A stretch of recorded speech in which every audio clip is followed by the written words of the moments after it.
বেজেছে লোকসভা ভোটের দামামা। নির্ঘণ্ট ঘোষণা না হলেও রণকৌশল সাজিয়ে ফেলেছে সব রাজনৈতিক দলগুলি। এই মুহূর্তে রাজনৈতিক হটস্পট সন্দেশখালী। বিজেপির পর বাম নেতা সুজন চক্রবর্তী এবং প্রাক্তন স্থানীয় সিপিএম বিধায়ক নিরাপদ সর্দারের নেতৃত্বে সন্দেশখালী ২ নম্বর ব্লকে জনসভার আয়োজন করে বামেরা।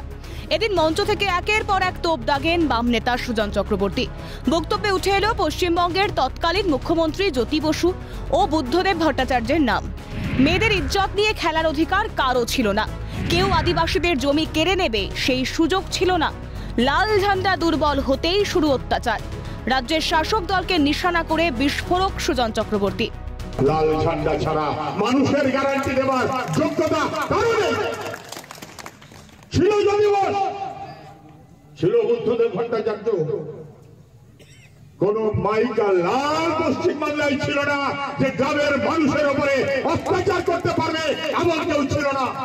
মেয়েদের ইজ্জত দিয়ে ছিনিমিনি খেলবে এমন কারোর অধিকার ছিল না। আদিবাসীদের জমি কেড়ে নিয়ে চলে যাবে এমন কারোর সুযোগ ছিল না।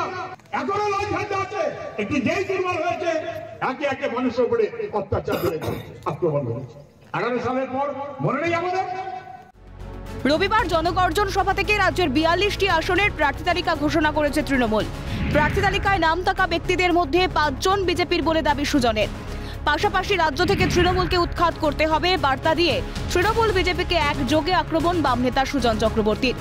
42 জন প্রার্থী ঘোষণা করেছে, আমি শুনে রাখলাম তার মধ্যে অন্তত 5 জন বিজেপির নেতা তৃণমূলের ঘরে এমপি টিকিট পেয়েছে। অন্তত 5 জন, 2 জন প্রাক্তন সাংসদ, 3 জন বর্তমানের বিধায়ক, বিজেপির এমএলএ ক্যান্ডিডেট তৃণমূলের। আপনি মনে করছেন বিজেপি তৃণমূলকে ঠেকাবে? অসম্ভব। গরু আগাছার লোভে তেরে তেরে আসবে, বেড়া দিয়ে আটকে রাখতে পারবেন না।